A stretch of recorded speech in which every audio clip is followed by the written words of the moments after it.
You're listening to The Narrow Mind, June 5th, 2007. 811, interview with Matt Slick concerning Francis Beckwith's return to the Roman Catholic Church.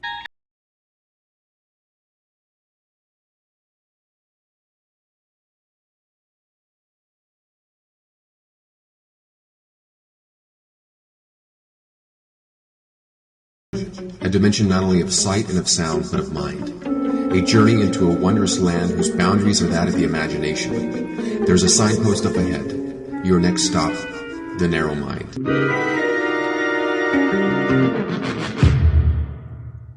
All right, and welcome back once again, folks, for another edition of The Narrow Mind. My name is Gene Cook, and I'll be your host for the next 60 minutes approximately. We're going to have a special guest, kind of a last-minute surprise guest for you here. I'm going to introduce him in just a moment. But before I do that, let me just go through a couple of announcements.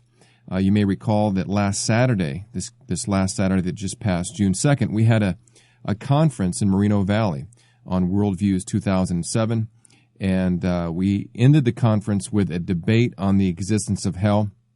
I will tell you that I'm very pleased by the way the debate came out. It was a 3-on-3 debate, and we're working on getting those audio files. So they're encoding them right now. They recorded them on a tape, and they are in the process of encoding them. So as soon as we get them, they will be up on our blog, on our website at unchainedradio.com. So be sure and look for those. Also, I want to recognize this week's Narrow Mind Addict of the Week. His name is Johnny Redeemed. And if you receive a copy of the Narrow Mind Update email, then you would have been provided a link for that. We'll also provide you a link for his website, his blog, where he writes a little review. If you want to become the Narrow Mind Addict of the Week and you want to get a ton of traffic over to your blog, all you have to do is write a kind review of the Narrow Mind. Of course, we don't want any disgruntled customers. A kind review of the Narrow Mind explaining to our listening audience why you are a Narrow Mind addict. If your blog passes muster, if your review passes muster, then we'll feature you, and we're doing these in chronological order. They're stacking up, so if you've submitted one and it hasn't been featured yet, just be patient. It will be featured. All right, I mentioned to you just a moment ago that we have a special guest. Let's see if we've got him now. He asked me to give him a few minutes to refresh himself because he just got off the air himself. Matt, are you with me?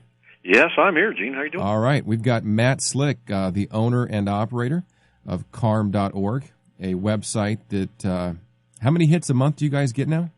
Well, how about page views? We get about 1.3 million per month on the site. Wow, that's incredible. In fact, I was listening to The Way of the Master radio the other day, and I guess he uses your website when he's doing his show. Oh, yeah. I've been in contact with him. They use a lot of my material. Yeah, so that's kind of nice. That's a nice compliment. Yeah, you just got off the air. You do a radio show out of Idaho. Is it Boise, Idaho? Boise, Idaho. And the name of the show is Faith and Reason. That's right, because we're reasonable. in a sanctified way, I'm sure. Of course. And because, the atheists, they think that they're reasonable also. But they're not. In fact, they think it's unreasonable to believe in God. No, they're rationalists, what we would call rationalists. Not saying that it's wrong to be rational. In fact, it's a good thing to be rational in a sanctified way in the context of a Christian worldview. So you just finished with your program. I gave you about 30 seconds notice as far as the invite. And the reason why I thought at the last minute I need to call Matt is because I have this interview. I'm sure you've heard by now. You've probably even done something on your program about Frank Beckwith's departure from evangelicalism to the Roman Catholic faith. Have you heard about that? Oh, yeah. He actually went back to it. He was kind of raised in it, so it's always been in his veins. He just succumbed to the siren call and went back. Succumbed to the siren call. All right, so I have a portion of an interview here between the Catholic Register, and I'll be putting that link up with the show also so that our listeners can reference the whole article. But the Catholic Register interviews Frank Beckwith. And I just thought I would go through it, and maybe we could talk about this together. Sounds good. Because there's some interesting things that are being said here that really boggle my mind. Because Frank Beckwith is an intelligent guy.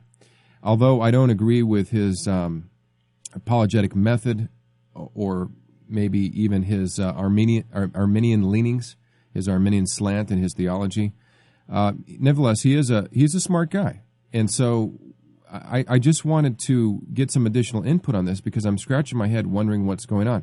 So the Catholic Register, which is, I don't know if it's also a newspaper, but it's definitely a website, they ask him this: what led you back to the church? Now, as you mentioned, Matt, he was born in the church. I think it says in the article that he may have stopped going at a young age. But this is his answer. There isn't just one reason. One reason isn't enough. That's like asking, why do you love your wife? There are 15 different reasons. It's the whole package. My nephew, asking me to be his sponsor for his May 13th confirmation, merely sped up what I intended to do in November after my term as ETS president had ended. Now, for those that don't know what ETS is, it stands for the Evangelical Theological Society. And every year they have a different president, and it's a position of honor among evangelicals. And this year, Frank Beckwith was chosen to be the president. So he resigns his position early, and he says here that the thing that sped up the process was his nephew asked him to sponsor him for his confirmation. Now, let me just stop there for a second and just wondering, Matt, as an apologist, a theologian, what kind of thoughts run through your mind when you hear about a guy that steps down from the president of the Evangelical Theological Society to sponsor his nephew's confirmation? Well, what it tells me is he already had apostatized into the Roman Catholic faith and was still retaining his position, and that the confirmation just forced him to come public. So if he had already decided to do this, he should have done it when he decided to begin with, instead of waiting. And I think it's a bit disingenuous and an issue of integrity, because from what I understand, or I'm assuming that in the Evangelical Theological Society, that they have certain criteria by which they're to adhere to. And if you don't do that, you agree to step down. Right. So, I mean, maybe it was just something he was mulling over and finally decided to really do it. I don't know, but he said from what you read, he'd already decided, so... What do you think? What are your thoughts on the Roman Catholic doctrine of confirmation?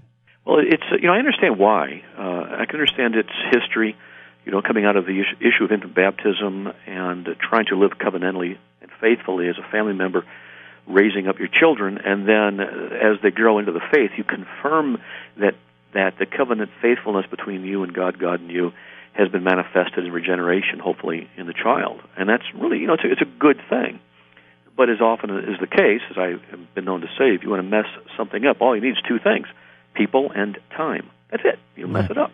And so confirmation has become a rather gutted, ceremonial kind of a thing you just go through at a certain age after you've recited a few answers to some questions. And it has become not a heartfelt thing of commitment before God, but a ceremonial reality that is done for social reasons. Right, and especially the Roman Catholic version of confirmation. It says here in the interview, I didn't fully realize it until this is Frank Beckwith speaking. I didn't fully realize it until the beginning of 2007 that I had assimilated much of the Catholic understanding of faith and reason. Interesting, he mentions faith and reason there. The nature of the human person, as well as the progress of dogma. Looking back, the beginning of my return to the church, though I didn't realize it at the time, probably occurred at a conference on John Paul II and philosophy at Boston College in February 2006.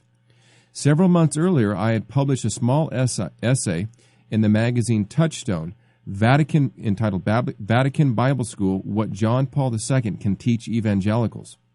I incorporated portions of that essay in my BC paper, in which I had made a case for the anti-creedal Protestants hold to an incoherent point of view on faith, reason, and the nature of Christian university.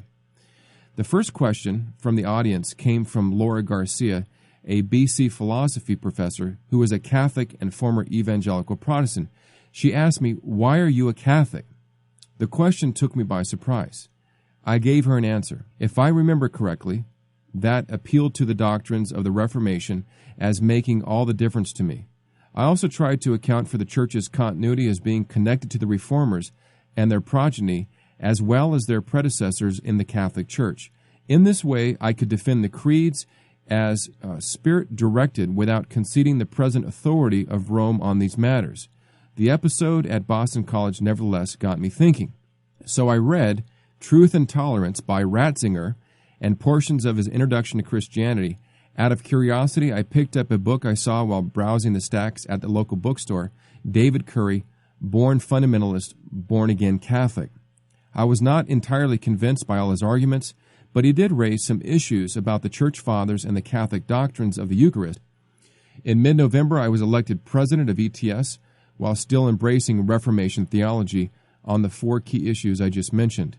In early January 2007, I began reading early Church Fathers and the Catechism, focusing on the doctrines that I thought were key. I also read Mark Knoll's book, Is the Reformation Over? This led me to read, quote, Joint Declaration on Justification, end quote, by Lutheran and Catholic scholars. While consulting these sources, I read portions of a book by my friends Norm Geisler and Ralph McKenzie, Roman Catholics and Evangelicals, Agreements and Differences. It is a fair-minded book.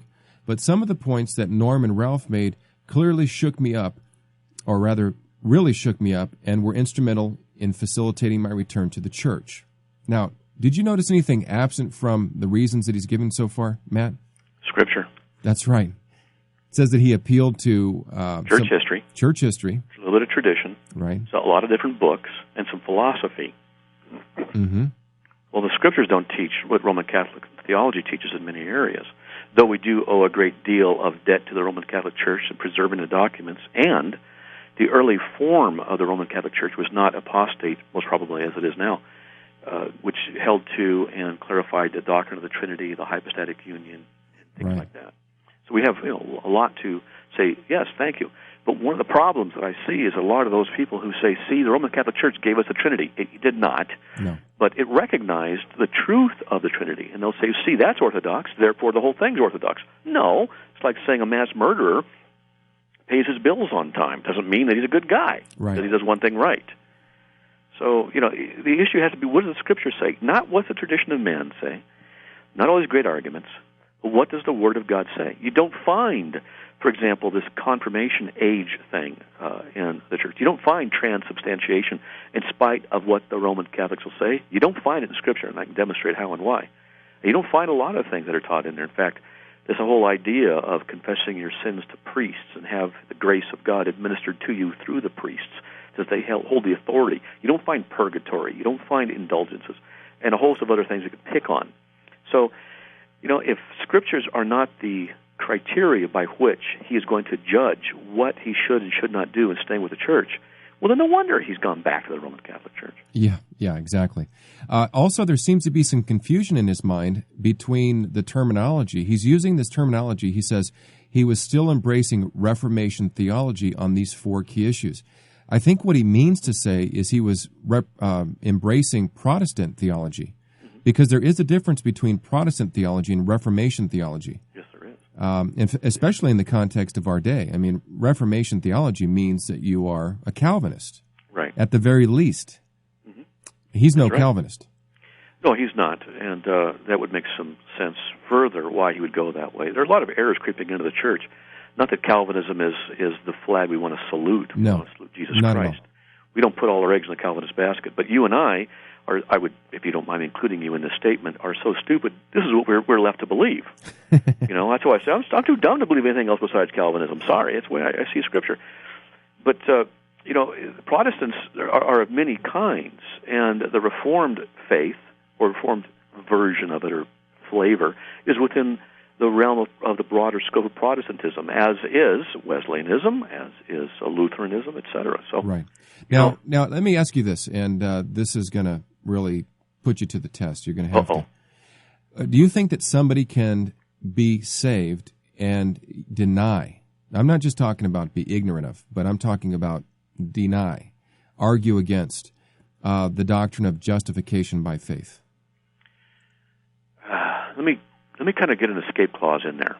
I think what you mean is different. What I'm going to just kind of clarify. Okay. I think someone could deny it for a minute or two or an hour or two or a day or two until they're taught the truth and then they believe it. I think it's technically kind of possible because someone who's regenerate, it mixed up. But I think what you're talking about is just someone who just knows and just denies it. Right. How about Frank Beckwith? Is it possible for Frank Beckwith to deny justification? I'd say he's lost. All right, we're going to talk about that because he gets into The Doctrine of Justification. I've got more here to read. Also, I'm going to go ahead and open up our phones. If somebody out there would like to talk to Matt Slick tonight, now's your big chance at 1-800-466-1873. We'll be back after this break.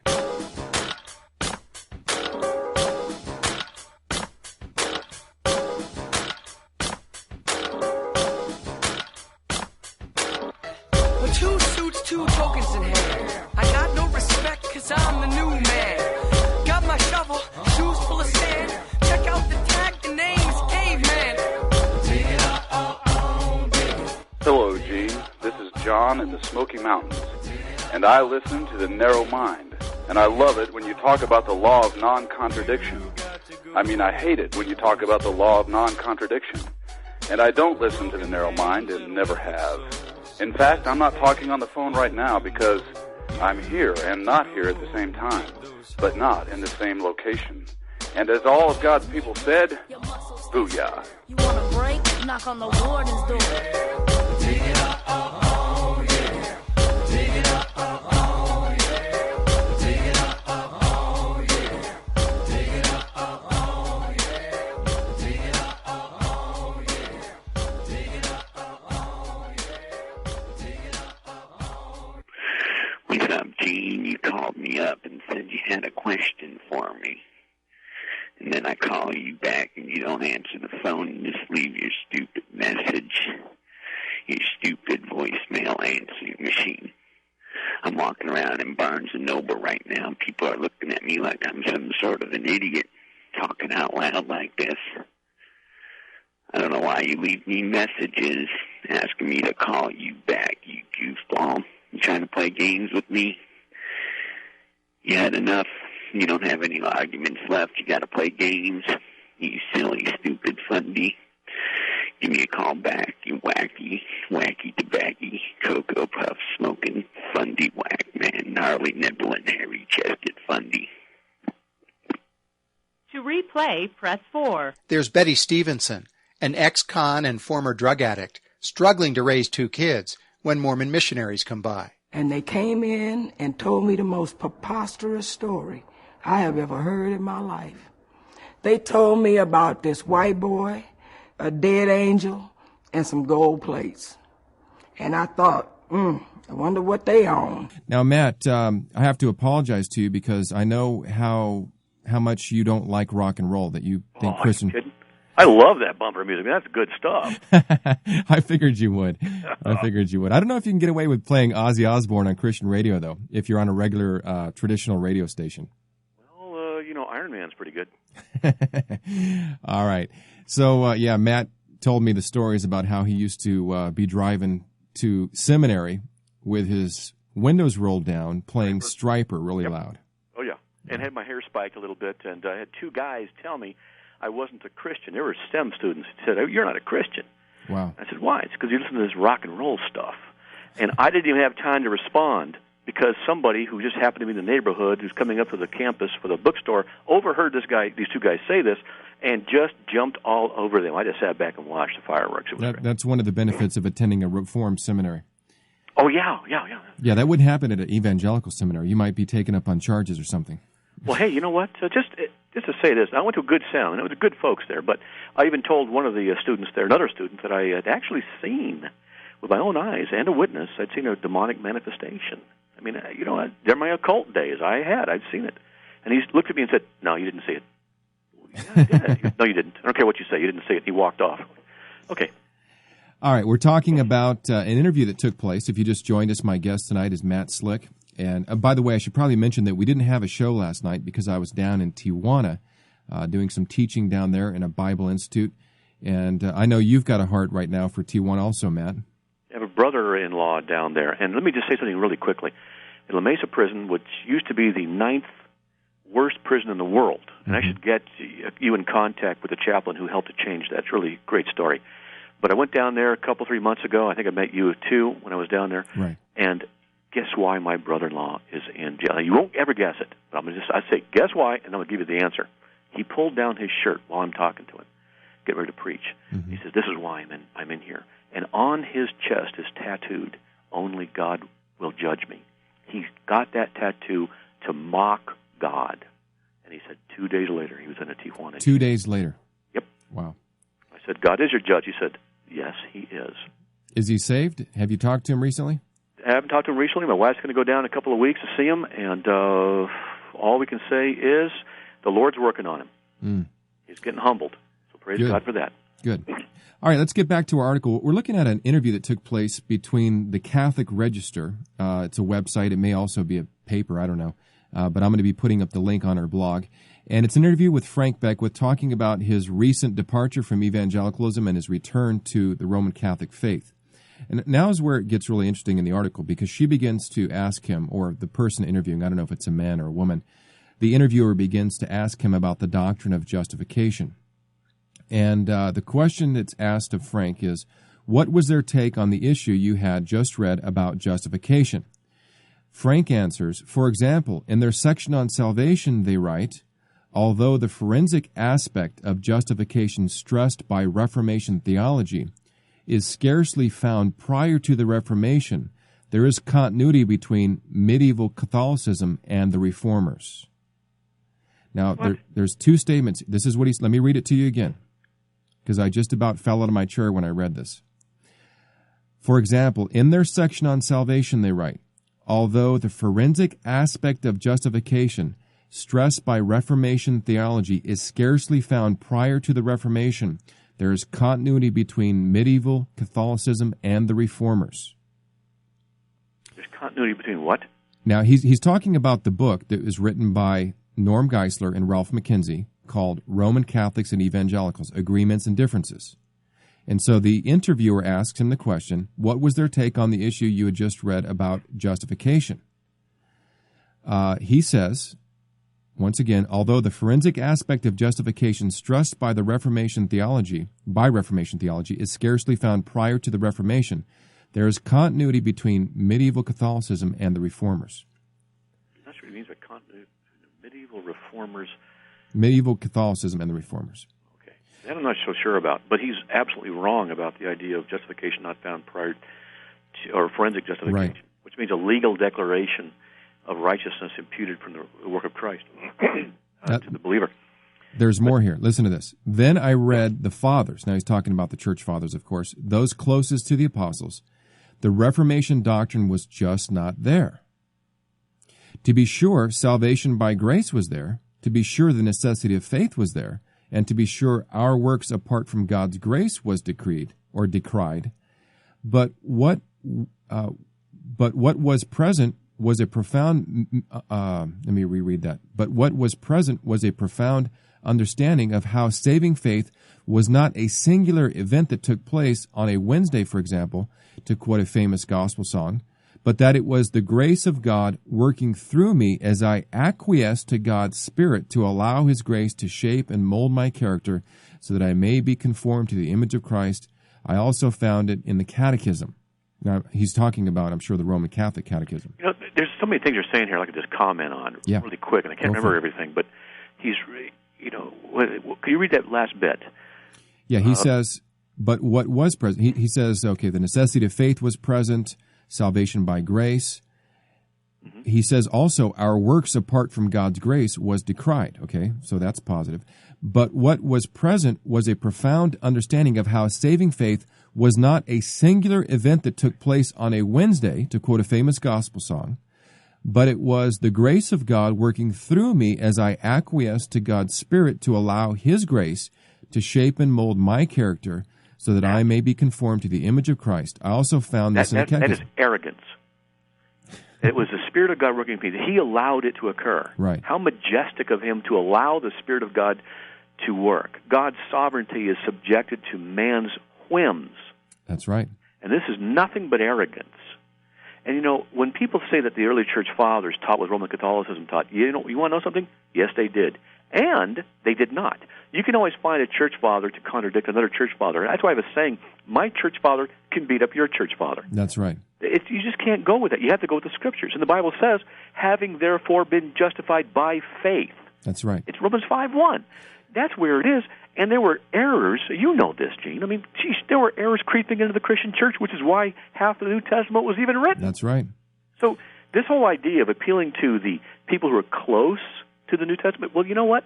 You're appealing to non-inspired people to make your doctrines that comport with Roman Catholicism. That should tell you something when you have to look into church history to agree with Roman Catholic theology, particularly when errors were creeping in, even when the apostles were alive. That's right.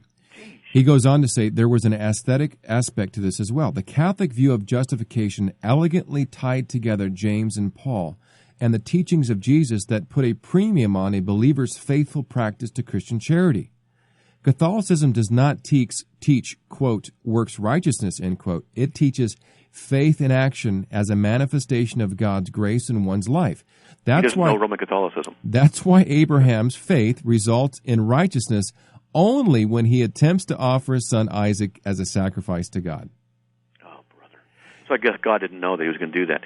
You know what James is talking about, and most people miss this, is that James says, can that kind of faith save you? And he speaks out of verse 14. Right. You know, there's a different kind of faith. There's what's called essentia and fiducia. Mental assent, yeah, God exists, whatever.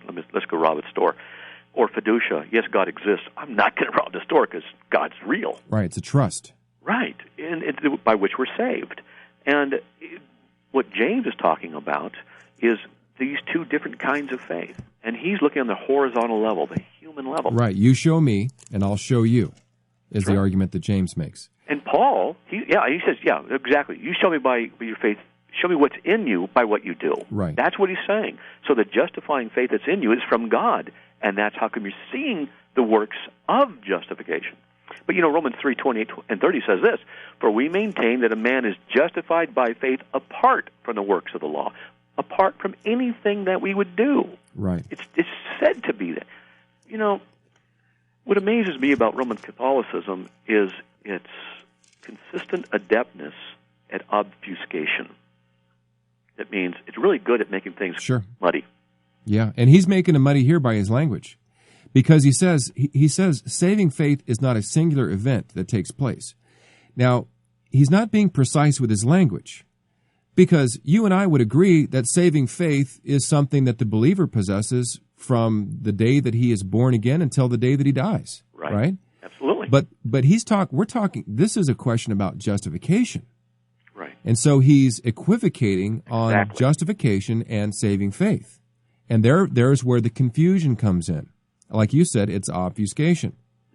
Now, what's interesting about his comment here about Abraham and offering Isaac is that Romans chapter 4, as we mentioned a moment ago, James 2 is talking about the horizontal level. He's talking about a relationship between two men. You show me your faith, I'll show you my faith by what I do. Basically, I'm going to show you that I have saving faith by what I do. Now, he cites Abraham offering Isaac, right? But Isaac at this time is a young man. Most people believe he's in his teens. Well, I believe he's 30, but that's another thing. It could be because of the parallelism or the typology of Christ. In Romans chapter 4, Paul cites Genesis 15, and he says, for if Abraham was justified by works, he has something to boast about, but not before God. So the justification that Paul's talking about is a justification before God, not before men. But Matt, do you remember what it was that Abraham believed that Paul is referencing here from Genesis 15? I believe that he was able to raise his son from the dead. Well, that's a little bit later. That's Genesis 17. You're right. I mean, you're absolutely right. He did believe that. But that's the account where he takes Isaac to be sacrificed. No, it says he just believed God. He just trusted him. Well, he believed that God was able to give him a seed. Remember? Yes. That Genesis 15, God says, I'm going to give you a seed, and this seed is going to cause your descendants to be as numerous as the stars and as numerous as the sand on the seashore. Yep. In a loose paraphrase there. And it says he believed. What did he believed the promise that God was going to bring a seed. Now, you and I both know that Galatians sheds a whole new light on what that means. He wasn't just believing about Isaac being the seed or the descendants being seeds, but seed singular referring to Christ. Right. So Abraham, Paul's making the argument here in Romans that Abraham is justified the same way that you and I are. Mm-hmm. We look back to the seed. He looked forward to the seed. Mm-hmm. But the point that I want to make here, It is so poor. I had to point this out to the Church of Christ. The boy is not yet born. Isaac is not even conceived yet. And we're told here that Abraham is justified, that Abraham believes God, and he is accounted, this belief is accounted as righteousness. It's reckoned as righteousness. The account of James takes place after he's born and after he's a young man or an adult, however you want to understand that. So that would mean, if Frank Beckwith is right here, that would mean that Abraham wasn't even justified in Genesis 15 when God said he was justified. That's right. You follow my reasoning? Yeah. Now, the interview goes on to say, Beckwith goes on to say, then, let me just repeat what he said. That's why Abraham's faith results in righteousness only when he attempts to offer his son Isaac as a sacrifice to God. So in other words, we're not justified by faith. That's right. We're justified by faith and work. Which is what they teach in the Mormon Church, which is what they... That's right. We can make a laundry list of cults. Islam. He goes on to say, then I read the Council of Trent, which some Protestant friends had suggested I do. Hey, you know what? Let me interject something really fast. Yeah. What do you do with someone who believes on their deathbed and doesn't have any time to manifest any works whatsoever? If these works are necessary, as they're saying, or concomitant with faith, then without the option or the ability to be able to present any evidence of works, how can there be any justifying faith? That's right. If they would say, well, that person goes to heaven because they truly did believe, then we have justification by faith alone. The thief on the cross. Right. Yeah, today you'll be with me in paradise. All he did was make a profession of faith. Can you imagine that? Yeah, today you'll be with me in purgatory. You've got some more things to work on you with. This suffering is nothing, pal, compared to what you're going to get when you wake up. That's right. I mean, that's ridiculous, which is another erroneous doctrine of the Roman Catholic faith. It says, now once again, notice he's not appealing to Scripture. He says, then I read the Council of Trent. Now, he's talking about the reasons. And you probably know this, Matt, from being a pastor and also being an apologist. When you ask somebody a question, the why question, they're going to give you the most important reasons first. They're not going to, if they have a list of why, you ask your son, why did you not do your homework? He's going to start with the top of the list, the most weighty, right? Usually, yep. Yeah, I mean, that's what we do in counseling. I'm in a counseling session, I ask some guy, why do you want to leave your wife? He's not going to start with, well, she didn't water the magnolias in the front yard and they died. I mean, that might be on the list, but that's way on the bottom, hopefully. Yeah. All right, so then he says, then I read the Council of Trent, which some Protestant friends had suggested I do. What I found was shocking. I found the document that had been nearly universally misrepresented by many Protestants, including some friends. I do not believe, however, that the misrepresentation is a result of purposeful deception, but rather is a result of reading Trent with Protestant assumptions and without a charitable disposition. Now, motives aren't right. Right. Now, if I recall, and I haven't looked this up, you may even have something there on your website, Matt. If I recall, the Council of Trent was about 1560, if I'm not mistaken. Yep. And there were several anathemas pronounced in the Council of Trent. Do you recall any of those anathemas? Well, if you believe that you're saved by faith without any works, then let you be anathema. That's right. In fact, I've got a list of them here. I'm getting to my website here as fast as I can. Okay. Let me give out the phone number once again in case anybody would like to talk to you or talk to me. Our phone number is 1-800-466-1873. That is toll free, 800-466-1873. Now, hey, Matt, while you're looking for that, what'd you think about that clip that I played of that lady talking about the Mormon Church? Did you hear that? That was good. I'm jealous. I've been thinking about doing something like you're doing on the internet, and I think it's great. I love your bumper music. Yes, I like rock and roll. Secular too. Sorry. Yes, so do I. And I thought you did a great job.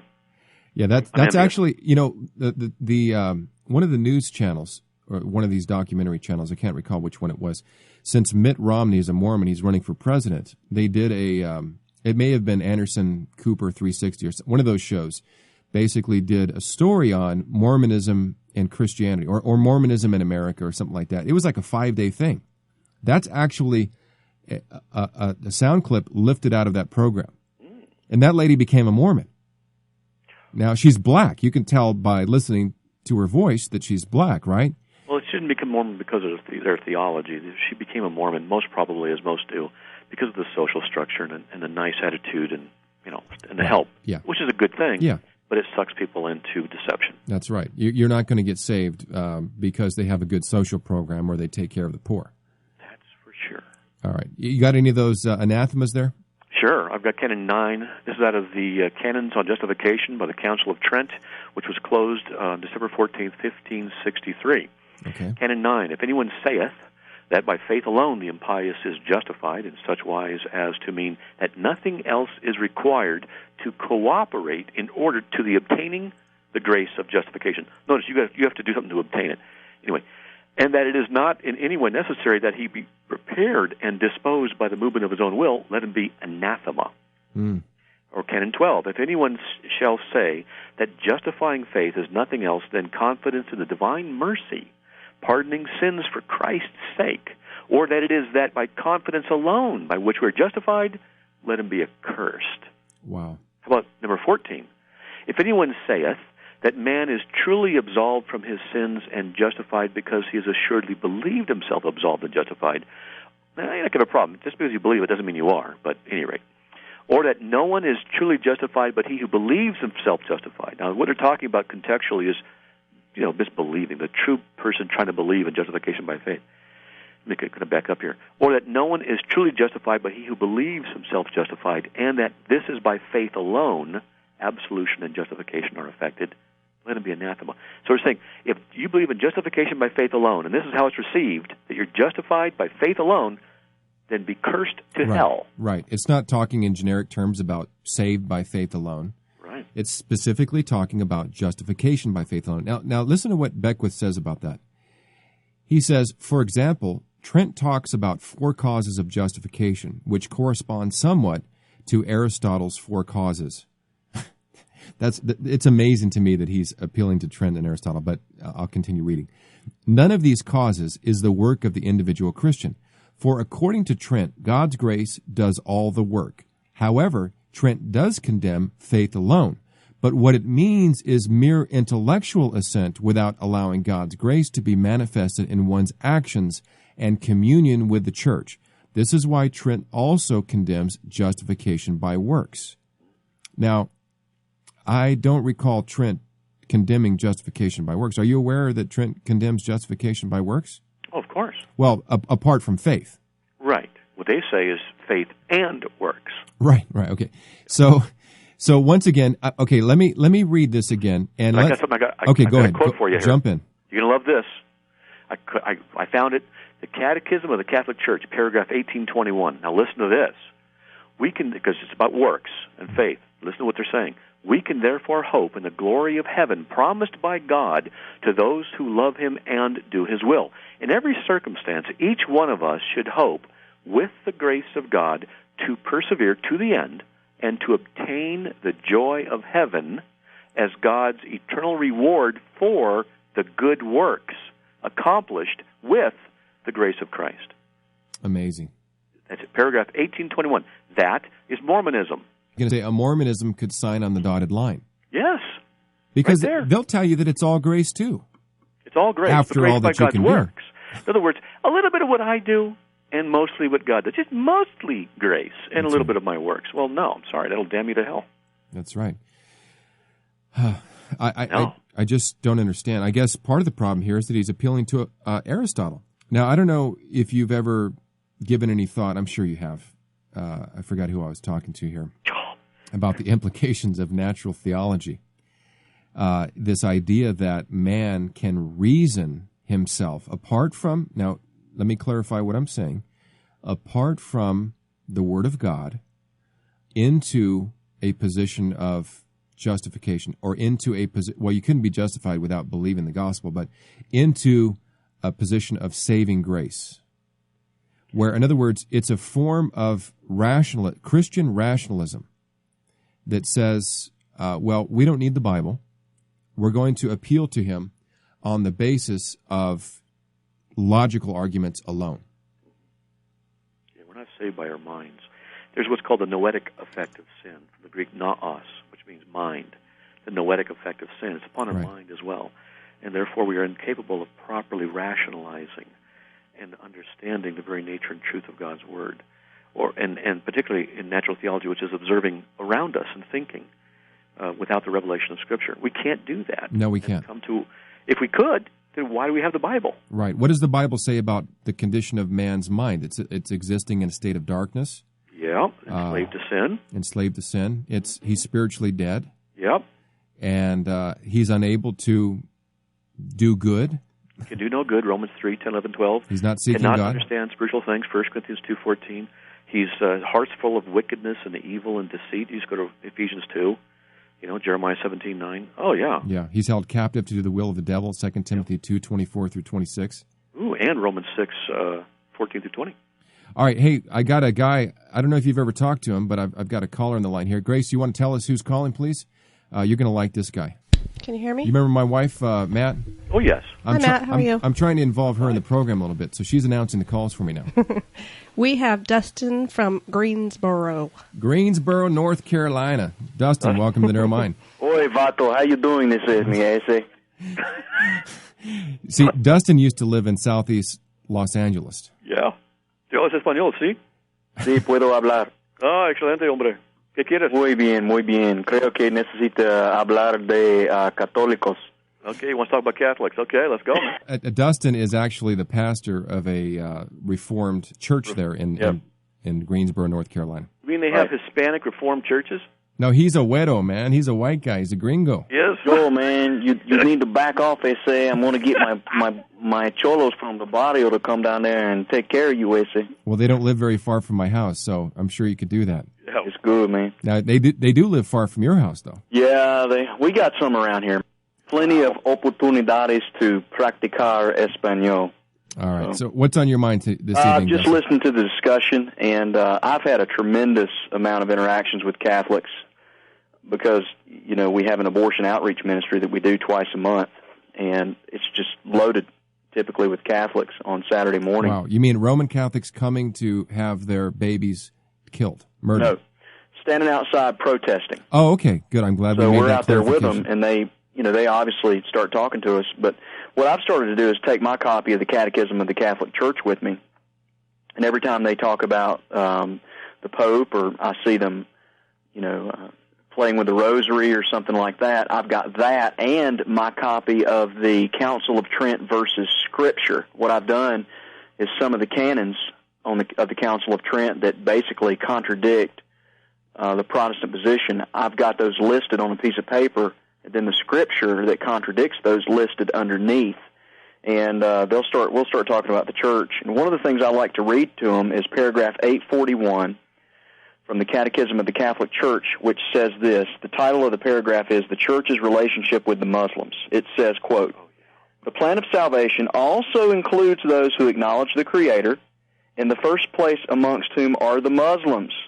These profess to hold the faith of Abraham, and together with us they adore the one merciful God, mankind's judge on the last day." Wow. Let me read to you what Frank Beckwith says about that, indirectly.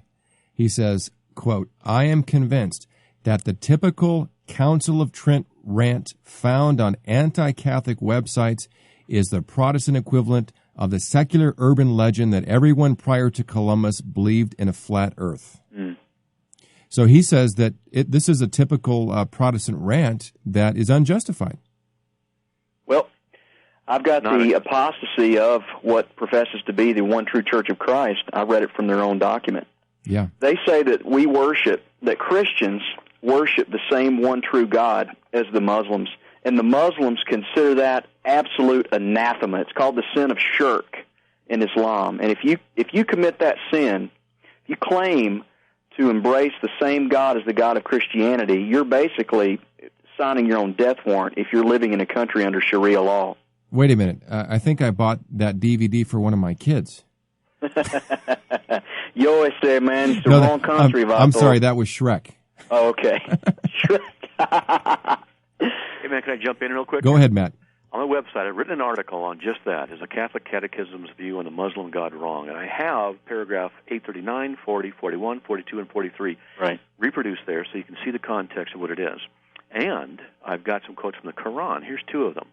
Now, remember, the Roman Catholic Church is saying through the Catechism that the Muslims and the Christians are basically serving the same God.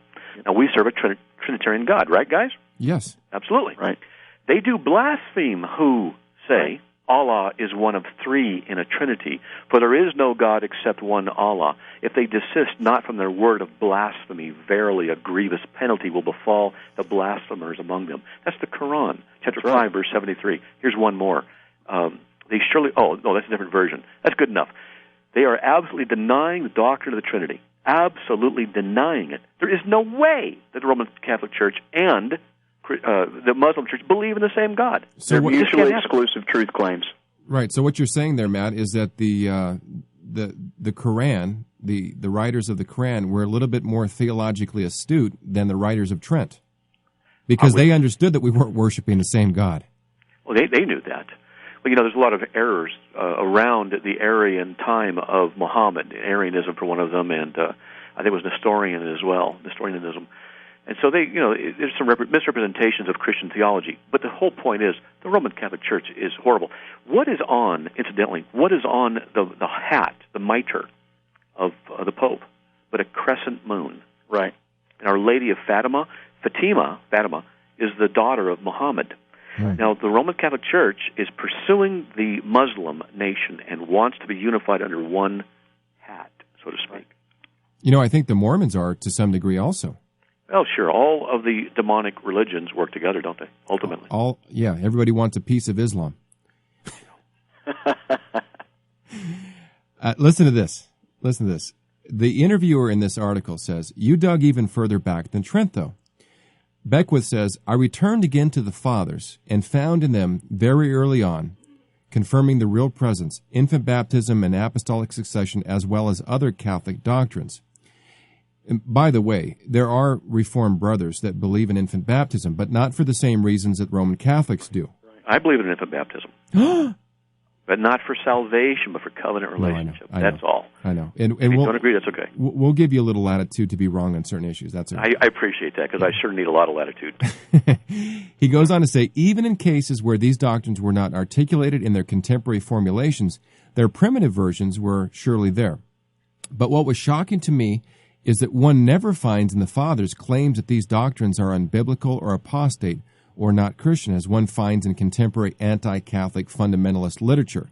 So at worst, I thought the Catholic doctrines were considered legitimate options early on in church history by the men who were discipled by the apostles and or the apostles' disciples. At best, the Catholic doctrines are part of the deposit of faith passed on to the successors of the apostles, preserved by the teaching and authority of the Catholic Church. At this point, I thought, if I reject the Catholic Church, there's good reason for one to believe that I am rejecting the church that Christ himself established. That's not a risk I am willing to take. Begging the question, error upon error. Right?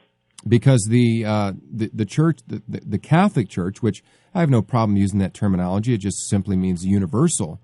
When you combine that with the Roman Catholic Church, you're talking about something entirely different. Right. And so I have no problem talking about the Church Fathers, or what the Church Fathers affirm being the Catholic Church.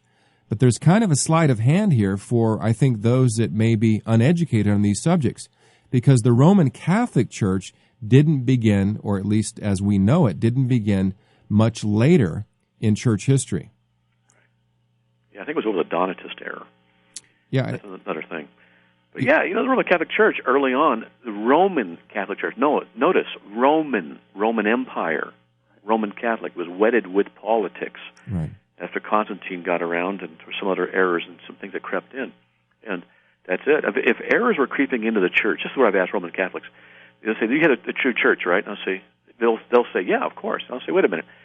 Let me ask you a question. If an error was creeping into the church while Paul was there, the apostle was there and it was happening, and he was having to correct everybody left and right, what makes you think the Roman Catholic Church has got it all right? Right. And there are also factions in the Corinthian church. Right. Now listen to this. This is the interviewer asking Frank Beckwith the question. Some commentators have raised questions about your faith in the church's authority. Now, this is a big one. How would you respond? He says, Frank Beckwith, I accept the catechism. I wouldn't have become Catholic if I didn't. Obviously, because the church has a teaching authority, that doesn't mean that there aren't issues on which you can debate and discuss.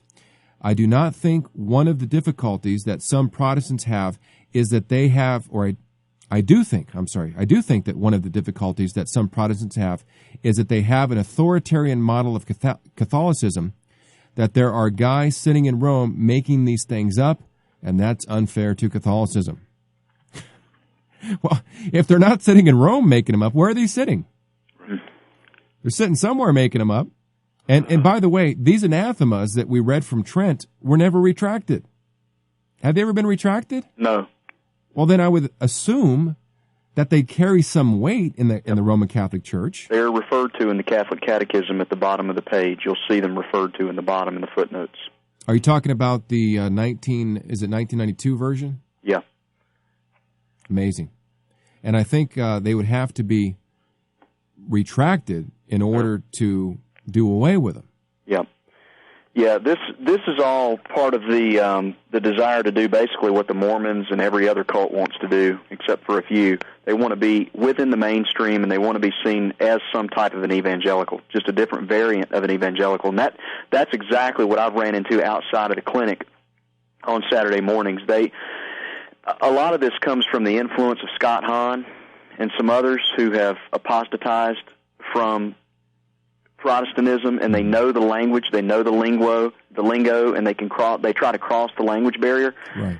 But of course, they do it just like the Mormons. When they talk about grace, they're pouring in a completely different meaning into the term than we would, and that's something that really needs to be brought up to people when they're going to be dialoguing with Catholics. They need to understand that what they mean by grace is completely different than what you mean as a Bible-believing Protestant by grace. You believe in the full sufficiency of Jesus Christ alone to redeem you from your sins and the wrath to come.